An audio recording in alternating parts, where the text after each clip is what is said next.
रिकॉनंग क्या है? तो इसका एक सीधा सा जवाब है, रिकॉनंग एक ओपन सोर्स इंटेलिजेंस फ्रेमवर्क है। यह रिकॉनेसेंस और इंफॉर्मेशन गैदरिंग को आसान बनाने के लिए डिजाइन किया गया है। इसको आप एक डिजिटल टूल बॉक्स समझ सकते हैं। ये टूल बॉक्स खास तौर पर इंफॉर्मेशन को पब्लिक सोर्सेज से निकालने के लिए बनाया गया है। इसका पूरा नाम रिकॉनेसेंस नेक्स्ट जनरेशन है। ये टूल पाइथन प्रोग्रामिंग लैंग्वेज में लिखा गया है। इसका स्ट्रक्चर बहुत ही मॉड्यूलर है, मतलब हर काम के लिए एक अलग छोटा सा प्रोग्राम है जिसे मॉड्यूल कहते हैं। ये मॉड्यूल्स एक साथ मिलकर बड़े और कॉम्प्लेक्स टास्क्स को अंजाम देते हैं। इसका मुख्य उद्देश्य क्या है? इसका प्राइमरी पर्पस है रिकॉनेसेंस प्रोसेस को सिस्टमैटिक और रिपीटेबल बनाना। जब आप किसी टारगेट पर इंफॉर्मेशन कलेक्ट करते हैं तो आप चाहते हैं कि वो प्रोसेस हर बार एक जैसा हो। इससे कंसिस्टेंसी आती है। आप अपने स्टेप्स को डॉक्यूमेंट कर सकते हैं। आप अपने फाइंडिंग्स को एक स्ट्रक्चर्ड डेटाबेस में सेव कर सकते हैं। पेनिट्रेशन टेस्टर्स और एथिकल हैकर्स इस टूल को अपने इनिशियल फेज यानी फुटप्रिंटिंग में एक्सटेंसिवली यूज करते हैं। इस फेज में टारगेट के बारे में ज्यादा से ज्यादा जानकारी इकट्ठा करना जरूरी होता है, जैसे कि उनके डोमेन्स, सब डोमेन्स, आईपी एड्रेसेस, एम्प्लॉयज के पब्लिक डिटेल्स। रिकॉनंग ओसिंट ओपन सोर्स इंटेलिजेंस के लिए एक बेहतरीन साथी है। ओसिंट का मतलब है ऐसी इंटेलिजेंस जो पब्लिकली अवेलेबल सोर्सेज से हासिल की जाती है। इसमें websites, social media, public records, search engines. रिकॉनिंग का इतिहास बहुत लंबा नहीं है, लेकिन प्रभावशाली है। इस टूल को टिम टॉम्स, जिनका ऑनलाइन हैंडल लनमास्टर 53 है, ने डेवलप किया था। इसका विचार 2012 के आसपास अस्तित्व में आया। इसकी प्रेरणा उस समय के मौजूदा सिक्योरिटी फ्रेमवर्क से ली गई थी, खास तौर पर मेटास्प्लॉइट फ्रेमवर्क से। लेकिन जहां मेटास्प्लॉइट एक्सप्लॉइटेशन पर फोकस करता है, वहीं रिकॉनंग ने एक खाली जगह को भरा। यह जगह थी डेडिकेटेड, स्ट्रक्चर्ड, ऑटोमेटेड रिकॉनेसेंस की। पहले रिकॉनेसेंस का काम काफी मैनुअल और बिखरा हुआ था। रिसर्चर्स अलग अलग स्क्रिप्ट्स और टूल्स का इस्तेमाल करते थे।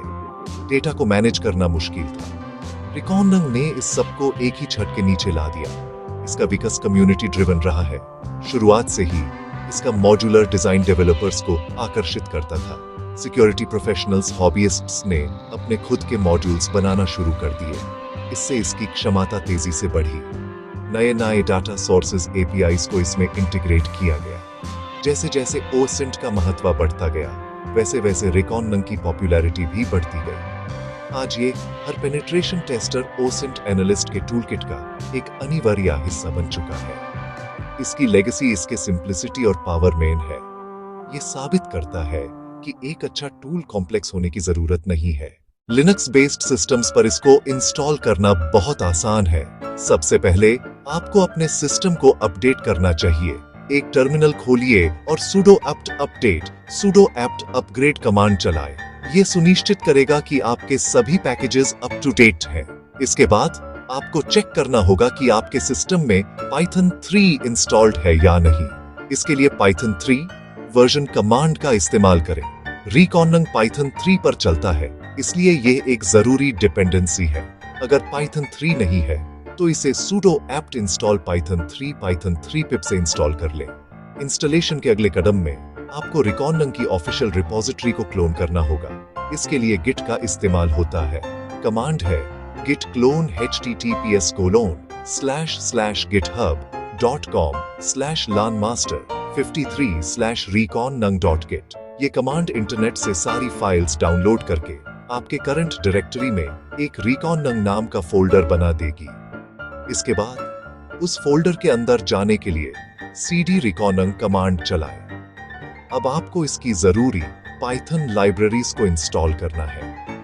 इसके लिए pip3 इंस्टॉल रिक्वायरमेंट्स कमांड का इस्तेमाल करें।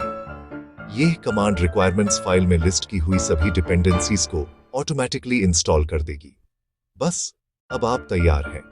Python 3 रिकॉनंग कमांड से आप इस टूल को रन कर सकते हैं। तो समराइज, रिकॉनंग एक कमांड लाइन ड्रिवन टूल है। ये इंफॉर्मेशन गैदरिंग को एक नया रूप देता है। इसका इंटरफेस मेटास्प्लॉइट फ्रेमवर्क जैसा है। अगर आपने मेटास्प्लॉइट यूज किया है तो आपको रिकॉनंग काफी जाना पहचाना लगेगा। इसका कमांड स्ट्रक्चर जैसे लोड, रिकॉन एनगी की सबसे बड़ी ताकत इसका मॉड्यूलर डिजाइन है। इसका मतलब है कि हर छोटा काम एक अलग मॉड्यूल के जरिए किया जाता है। सब डोमेन ढूंढने के लिए मॉड्यूल, WHOIS डिटेल्स के लिए मॉड्यूल, सोशल मीडिया प्रोफाइल्स के लिए मॉड्यूल। ये अप्रोच टूल को बहुत फ्लेक्सिबल और एक्सपेंडेबल बनाता है। आप सिर्फ वही मॉड्यूल्स यूज करते हैं जिनकी आपको जरूरत है। कम्युनिटी लगातार नए मॉड्यूल्स बनाती रहती है। इसके मॉड्यूल्स कैटेगरीज में बनते हैं, जैसे रिकॉन डिस्कवरी, रिपोर्टिंग, एक्सप्लॉयटेशन। सबसे कॉमन ऑप्शन सोर्स। सोर्स में आप टारगेट डोमेन या कीवर्ड डालते हैं। ऑप्शंस सेट सोर्स example.com से सेट करते हैं। जब ऑप्शंस सेट हो जाते हैं, रन कमांड चलाते हैं। मॉड्यूल काम शुरू करता है। इंटरनेट पर जाकर APIs का इस्तेमाल करके वेब पेजेस को स्क्रैप करके डेटा वर्कस्पेस DB के प्रीडिफाइंड टेबल्स में स्टोर होता है। Common tables, domains, hosts, contacts, credentials, locations, show hosts command से डेटा देखना, शो कॉन्टैक्ट्स कमांड से डेटा देखना। सबसे अच्छा हिस्सा चेनिंग। एक मॉड्यूल का आउटपुट दूसरे मॉड्यूल का इनपुट बन सकता है। एग्जाम्पल, पहले सबडोमेन्स ढूंढना, फिर सबडोमेन से IP एड्रेसेस निकालना। इस तरह पूरा ऑटोमेटेड वर्कफ्लो बनता है। चलिए अब एक प्रैक्टिकल डेमो देखते हैं। याद रखें, ये डेमो सिर्फ और सिर्फ ऑथोराइज्ड डोमेन्स पर ही करना है। अनऑथोराइज्ड स्कैनिंग गैर कानूनी है और इसके गंभीर परिणाम हो सकते हैं। हम इस डेमो के लिए example.com का इस्तेमाल करेंगे। example.com educational test domain. सबसे पहला कदम है एक नया वर्कस्पेस बनाना। रिकॉनिंग prompt workspaces create demo example. ये एक नया वर्कस्पेस बनाएगा और उसमें स्विच कर देगा। इससे हमारा सारा काम इस प्रोजेक्ट के लिए अलग रहेगा। हर नए प्रोजेक्ट के लिए एक नया वर्कस्पेस बनाना एक अच्छी आदत है। अब हमें अपने टारगेट को डेटाबेस में ऐड करना होगा। हम डोमेन्स टेबल में example.com को ऐड करेंगे। Command DB insert domains example.com। इससे रिकॉनिंग को पता चल जाता है कि हमारा रूट टारगेट क्या है। अब हम इंफॉर्मेशन गैदरिंग के लिए मॉड्यूल्स लोड करेंगे। चलिए गूगल से सबडोमेन्स ढूंढने वाला module. Command modules load recon domains hosts google.site web. Module load होने के बाद हम इन्फो कमांड से इसके बारे में जानकारी देख सकते हैं। ये बताएगा कि मॉड्यूल क्या करता है और यूज क्या ऑप्शंस चाहिए। इस केस में सोर्स ऑप्शन डिफॉल्ट रूप से डोमेन्स टेबल से डाटा ले लेगा। अब मॉड्यूल को चलाने का समय है। बस रन टाइप करके एंटर दबाएं। मॉड्यूल गूगल पर साइट example.com जैसी क्वेरीज चलाएगा और जो भी होस्ट्स मिलेंगे उन्हें होस्ट्स टेबल में सेव कर देगा। जब मॉड्यूल अपना काम पूरा कर ले तो आप शो होस्ट्स कमांड से रिजल्ट्स देख सकते हैं। आपको example.com से जुड़े हुए कुछ होस्ट नामेस और उनके IP एड्रेसेस की लिस्ट दिखेगी। ये हमारे रिकॉनेसेंस का पहला कदम है। हमने अपने रूट डोमेन से जुड़े हुए लाइव होस्ट्स को ढूंढ लिया है। ये सारी इंफॉर्मेशन हमारे डेमो और एग्जाम्पल वर्कस्पेस में सेव हो चुकी है। चलिए एक और मॉड्यूल ट्राई करते हैं। इस बार हम कॉन्टैक्ट्स जैसे कि ईमेल एड्रेसेस ढूंढने की कोशिश करेंगे। इसके लिए WHOIS डेटा में मौजूद पॉइंट्स ऑफ कॉन्टैक्ट POCs को निकालने वाला मॉड्यूल यूज करते हैं। Command modules load recon domains contacts WHOIS box. इस मॉड्यूल को भी सोर्स के तौर पर हमारा डोमेन चाहिए जो पहले से सेट है। फिर से रन कमांड चलाए। ये मॉड्यूल डोमेन के WHOIS रिकॉर्ड को चेक करेगा और वहां मौजूद किसी भी कॉन्टैक्ट इंफॉर्मेशन को कॉन्टैक्ट्स टेबल में डाल देगा। बाद में आप शो कॉन्टैक्ट्स करके रिजल्ट्स देख सकते हैं। इस तरह आप अलग अलग मॉड्यूल्स का इस्तेमाल करके धीरे धीरे अपने टारगेट की एक पूरी तस्वीर बना सकते हैं। जब आप रिकॉनिंग का इस्तेमाल करते हैं तो कुछ समस्याएं आना आम बात है। सबसे कॉमन इशू है API की से संबंधित। बहुत से पावरफुल मॉड्यूल्स काम करने के लिए external services, Shodan, Google Bing VirusTotal. अगर आपने की सेट नहीं की है या गलत की डाली है तो मॉड्यूल एरर देगा।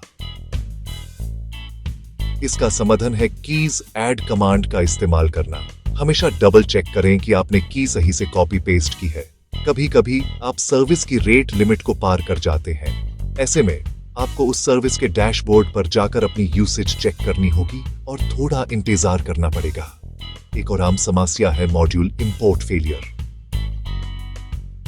ये एरर तब आता है जब रिकॉनन को चलने के लिए जरूरी पाइथन लाइब्रेरी नहीं मिलती। इसका मतलब है कि आपके इंस्टॉलेशन में कुछ कमी रह गई थी। इसका सबसे आसान फिक्स है रिकॉनन के डायरेक्टरी में जाकर pipe23 इंस्टॉल और रिक्वायरमेंट्स कमांड को दोबारा चलाना। ये सुनिश्चित करेगा कि सभी रिक्वायर्ड पैकेजेस इंस्टॉल हो गए हैं। अगर आप मल्टीपल पाइथन प्रोजेक्ट्स पर काम करते हैं तो पाइथन वर्चुअल एनवायरनमेंट का इस्तेमाल करना एक बहुत अच्छी प्रैक्टिस है। इससे हर प्रोजेक्ट की डिपेंडेंसीज अलग अलग रहती हैं और आपस में कॉन्फ्लिक्ट नहीं करती हैं। कभी-कभी आपको डेटाबेस कनेक्शन इश्यूज का सामना करना पड़ सकता है।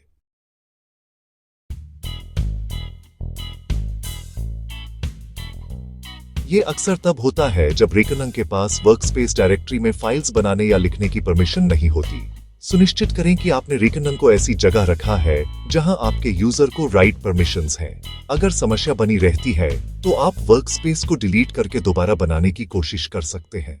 अंत में नेटवर्क एरर्स भी आ सकते हैं। अगर आपका मॉड्यूल किसी वेबसाइट या एपीआई से कनेक्ट नहीं कर पा रहा है तो हो सकता है कि आपके नेटवर्क में कोई फायरवॉल या प्रॉक्सी यूज ब्लॉक कर रहा हो। ये कॉर्पोरेट नेटवर्क्स में आम बात है।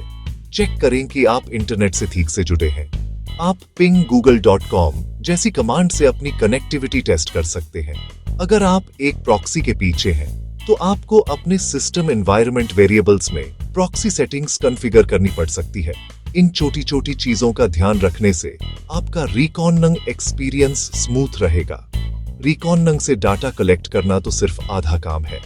असली महत्व उस डेटा को समझने और उसे एक्शनेबल इंटेलिजेंस निकालने में है। जब आप शो होस्ट्स कमांड चलाते हैं या शो डोमेन्स कमांड चलाते हैं तो आपको एक टेबल मिलती है। डोमेन्स टेबल आपको रूट डोमेन देती है और उससे जुड़े सब डोमेन्स की लिस्ट देती है। ये आपके अटैक सरफेस का पहला नक्शा है। होस्ट्स टेबल में आपको होस्ट नाम्स मिलते हैं और उनके आईपी एड्रेसेस भी। इस इंफॉर्मेशन का इस्तेमाल करके आप nmap जैसे टूल्स से पोर्ट स्कैनिंग कर सकते हैं और पता लगा सकते हैं कौन सी सर्विसेज चल रही हैं। ये आपको पोटेंशियल एंट्री पॉइंट्स दे सकता है। कॉन्टैक्ट्स टेबल अक्सर सबसे अनमोल होती है। इसमें आपको एम्प्लॉइज के नाम मिल सकते हैं, जॉब टाइटल्स और ईमेल एड्रेसेस मिल सकते हैं।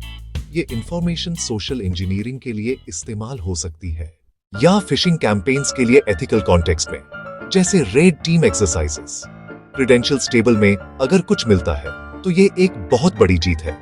ये सोर्सेज हो सकते हैं पब्लिक कोड रिपोजिटरीज या पेस्ट साइट्स जहां से लीक्स मिलते हैं और वहां से यूजर नेम्स और पासवर्ड्स लीक हो सकते हैं। इस डेटा को हमेशा अत्यंत सावधानी से हैंडल करना चाहिए। हर फाइंडिंग को कॉन्टेक्स्ट में देखना जरूरी है। एक ईमेल एड्रेस मिलना शायद बड़ी बात ना हो, लेकिन अगर वो सिस्टम एडमिनिस्ट्रेटर का है तो उसकी अहमियत बढ़ जाती है। रिकॉनन डेटा के बीच रिलेशनशिप्स को भी हाईलाइट करता है। फॉर एग्जाम्पल, आप देख सकते हैं कौन कौन से डोमेन्स एक ही आईपी पर होस्ट हो रहे हैं। ये बता सकता है कि ये डोमेन्स एक ही एंटिटी से जुड़े हैं या ये एक शेयर्ड होस्टिंग एनवायरनमेंट का हिस्सा हो सकते हैं। इस तरह की डेटा पिवटिंग ओसिंट इन्वेस्टिगेशन का एक मूल सिद्धांत है। आप एक डेटा पॉइंट से शुरू करते हैं और फिर उसे जुड़े दूसरे डेटा पॉइंट्स तक पहुंचते हैं और फिर वहां से आगे। रिकॉनन का डेटाबेस सेंट्रिक अप्रोच इस प्रोसेस को बहुत सुविधाजनक बना देता है। सबसे जरूरी बात है डेटा को वेरीफाई करना। पब्लिकली अवेलेबल डेटा हमेशा सही या अप टू डेट नहीं होता। एक वॉइस रिकॉर्ड पुराना हो सकता है, एक सबडोमेन अब एक्टिव नहीं हो सकता। इसलिए हमेशा अपने फाइंडिंग्स को मल्टीपल सोर्सेज से क्रॉस वेरीफाई करें। अगर एक टूल एक सबडोमेन बताता है तो दूसरे टूल से भी यूज चेक करें। ब्राउजर में यूज खोल कर देखें, पिंग करके देखें। एक प्रोफेशनल इन्वेस्टिगेटर अनुमान नहीं लगाता, वो सबूत इकट्ठा करता है। आपका रिकॉनन आउटपुट आपकी इन्वेस्टिगेशन का स्टार्टिंग पॉइंट है। रिकॉनन एक बेहद शक्तिशाली टूल है और हर शक्तिशाली चीज के साथ एक बड़ी जिम्मेदारी आती है। इसका इस्तेमाल हमेशा एथिकल और लीगल दायरे में ही करना चाहिए। सबसे पहला और सबसे जरूरी नियम है, सिर्फ उन्हीं टारगेट्स पर रिकॉनेसेंस करें जिनके लिए आपके पास स्पष्ट और लिखित अनुमति है। बिना अनुमति के किसी भी सिस्टम या नेटवर्क पर इंफॉर्मेशन गैदरिंग करना हैकिंग की श्रेणी में आ सकता है और ये गैर कानूनी है। एक प्रोफेशनल पेनिट्रेशन टेस्टिंग एंगेजमेंट में आपके पास हमेशा एक साइंड कॉन्ट्रैक्ट होता है जो स्कोप ऑफ वर्क को डिफाइन करता है। प्राइवेसी का संबंध करना सर्वोपरि है। जब आप लोगों के बारे में डेटा कलेक्ट करते हैं, ईमेल एड्रेसेस, फोन नंबर्स, आप उनकी निजी जानकारी से डील कर रहे होते हैं। इस डेटा को सुरक्षित रखें और इसे सिर्फ एंगेजमेंट के स्कोप के अंदर ही इस्तेमाल करें। हर देश में डेटा प्रोटेक्शन और प्राइवेसी के अलग अलग कानून होते हैं, जैसे यूरोप में GDPR। इन कानूनों की जानकारी रखें और उनका पालन करें। अनधिकृत स्कैनिंग आपको लीगल मुश्किलों में डाल सकती है। एक एथिकल हैकर और एक मलिशियस एक्टर के बीच का फर्क सिर्फ परमिशन का होता है। अब बात करते हैं बचाव की। ऑर्गेनाइजेशंस अपने आप को इस तरह की रिकॉनेसेंस से कैसे बचा सकती है? सबसे पहला कदम है अपने पब्लिक एक्सपोजर को कम करना। अननेसेसरी पब्लिक रिकॉर्ड्स को हटाएं। अपने डोमेन रजिस्ट्रेशन के लिए WHOIS प्राइवेसी प्रोटेक्शन सर्विस का इस्तेमाल करें। इससे आपकी personal contact details public WHOIS lookups से छिप जाएंगी। अपने वेब सर्वर्स और फायरवॉल्स पर ऐसी मॉनिटरिंग सेटअप करें जो सस्पिशियस रिकॉनेसेंस एक्टिविटी को डिटेक्ट कर सके। अगर एक ही IP से बहुत सारी क्वेरीज आ रही हैं, तो उस पर अलर्ट जनरेट हो। एक और अच्छी प्रैक्टिस है सब डोमेन मॉनिटरिंग। ऐसे टूल्स का इस्तेमाल करें जो आपके डोमेन के लिए बनाए जा रहे नए सब डोमेन्स को ऑटोमेटिकली डिटेक्ट कर सकें। कई बार डेवलपर्स टेस्ट के लिए सब डोमेन्स बनाते हैं और उन्हें सिक्योर करना भूल जाते हैं। ये शैडो IT अटैकर्स के लिए आसान टारगेट बन जाता है। अपने API कीज को हमेशा सुरक्षित रखें और उन्हें नियमित रूप से रोटेट करते रहें। अंत में हमेशा एक स्ट्रक्चर्ड वर्कफ्लो फॉलो करें। अपने काम को प्लान करें, हर स्टेप को डॉक्यूमेंट करें।